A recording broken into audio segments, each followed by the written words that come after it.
Hello everyone. So ఈ వీడియోలో మనం నార్త్ ఫేస్ హౌస్ ప్లాన్ చూద్దాం.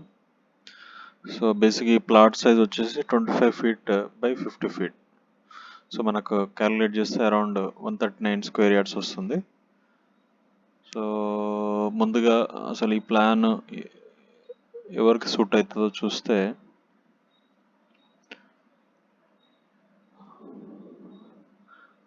ఇక్కడ మీరు చూడొచ్చు north side.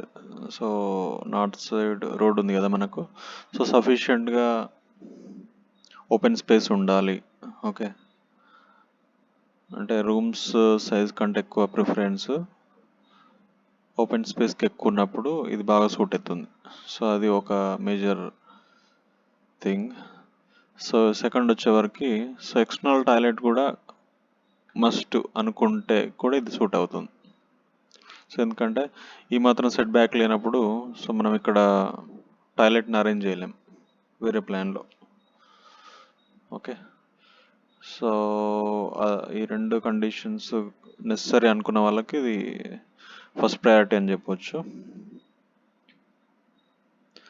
So next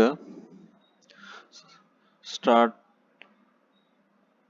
with set backs ఓవరాల్గా మనం ఎంత తీసుకున్నామని చూద్దాం. సో నార్త్ సైడ్ ఆల్రెడీ ఇక్కడ చూసేసినాం 8 feet 4 inches ఉంది. So even compound wall 4 inches పైన అరౌండ్ 8 feet మిగులుతుంది. సో పార్కింగ్ కావచ్చు, టాయిలెట్ కావచ్చు, సెప్టిక్ ట్యాంక్స్ కావచ్చు, వాటర్ సమ్స్ కావచ్చు, సఫిషియెంట్గా ఉంటుంది. సో దాని back side that is south side చూస్తే మనకు 2 feet తీసుకున్నాం. సో మినిమం అని చెప్పొచ్చు. సో అంటే సౌత్లోనే కాకుండా సో ఈవెన్ ఇంకా 2 sides ఈస్ట్లో ఒక 2.5, సో వెస్ట్లో 2 feet తీసుకున్నాం. సో అంతా చూస్తే కూడా మనకు మినిమం వెళ్ళడానికి రీజన్ ఏంటంటే మనకు 25 feetలో సో ఈ మినిమం సైడ్ సెట్ బ్యాక్ తీసుకున్నప్పుడు మనకు 20 feet 6 inches వచ్చింది. సో ఇంకా రిస్ట్రిక్ట్ చేస్తే రూమ్ సైజ్ ఇంకా చిన్న అయ్యే అవకాశం ఉంది కాబట్టి we went with 2 and 2.5 feet like that. So దీంట్లో ఏంటంటే మనకు ఈ విడ్త్లో మనకు డ్రైనేజ్ లైన్స్ రన్ కావడానికి సఫిషియంట్ మెయింటెనెన్స్ స్పేస్ కూడా ఉంటుంది. సఫిషియంట్ అంటే లైక్ ఈ ప్లాట్ సైజ్ సఫిషియంట్ అని చెప్పొచ్చు అది. So next straight away bedroom చూద్దాం. So bedrooms obviously master bedroom are south west బెడ్రూమ్కి ఓకే గుడ్ సైజ్ అని చెప్పొచ్చు, 9.5 by 12.5. సో దీనికి 2 windows అకామిడేట్ చేసినాం మనం. సో నెక్స్ట్ ఈ ప్లేస్మెంట్ వచ్చేవరకు సో వెస్ట్ సైడ్ ప్రిఫేస్ చేసుకోవడం better. Okay, according to this room size. Next second bedroom వచ్చేవరకు సో 9.5 by 9 ఉంది. So not bad. Okay, so next రెండు టాయిలెట్స్ కూడా మనం రెండు బెడ్రూమ్స్ కూడా అటాచ్ టాయిలెట్స్ అరేంజ్ చేసినాం. గుడ్ సైజ్ 5.5 by 4.10 అంటే లైక్ వెరీ కంఫర్టబుల్ సైజ్ అని చెప్పొచ్చు. ఎందుకంటే 4.7 is a standard like minimum we are going. So 5.5 by 4.10 అంటే గుడ్ సైజ్. ఓకే, నెక్స్ట్ కిచెన్కి వెళ్తే ఇది 9.2 by 8.2 అంటే లైక్ వెరీ గుడ్ అని చెప్పొచ్చు ఈ హౌస్ ప్లాన్ సంబంధించి. నెక్స్ట్ పూజ కూడా మంచి స్పేస్ వచ్చింది. సో ఇక్కడ అన్నిటికంటే ఎక్కువ మనం ఈ ప్లాన్లో అబ్జర్వ్ చేస్తే ఏది బాగా ఓకే మంచి రీజనబుల్ సైజ్ వచ్చిందంటే లివింగ్ వచ్చిందని చెప్పొచ్చు. సో ఇక్కడ మనకు 13.2 by 10 feet వచ్చింది. సో ఇక్కడ మనం అబ్జర్వ్ చేస్తే ఇక్కడ వాట్ ఎవర్ సీటింగ్ అరేంజ్మెంట్ ఈ ఏరియాలో చేసేసుకొని so we can place TV unit over here.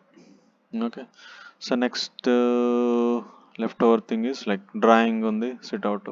Okay, drawing ఇక్కడ కూడా అంతా సీటింగ్ అరేంజ్మెంట్ చేసుకోవచ్చు. సో ఇక్కడ సిట్ అవుట్ బయట మనం చూడొచ్చు. సో అది కూడా ఒక రీజనబుల్ సైజ్లో ఉంది. సో మనం ఆల్రెడీ చూసాము. సో టోటల్ ప్లింత్ ఏరియా ఒక 690 square feet వస్తుంది. ఇంకా number of doors 6, windows 6. So ఎలా అంటే చూడొచ్చు డోర్స్ 2 bedrooms-కి 2 doors.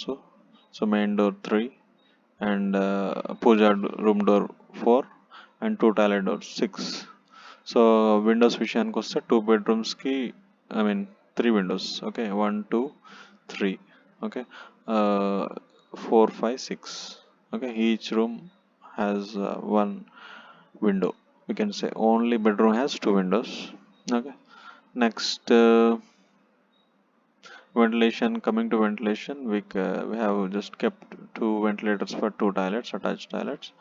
ఇక్కడ ఇంట్రెస్టింగ్ ఎలిమెంట్ ఏంటంటే ఓకే సో టాయిలెట్ అనేది సో సఫిషియంట్ ఓకే టాయిలెట్కే కాకుండా టాయిలెట్ అరేంజ్మెంట్కే కాకుండా సఫిషియంట్ స్పేస్ మనకి ఇక్కడ వస్తుంది. సో దాంట్లో ఏంటంటే మనకి ఈవెన్ సెప్టిక్ ట్యాంక్ పిట్స్ కూడా మనం ఓకే సో ఇక్కడ అరేంజ్ చేసుకునే స్పేస్ మనకు ఉంది. Okay so that's all about this plan. So ఒకసారి చూడొచ్చు అండ్ జస్ట్ స్క్రోలింగ్ ఇట్.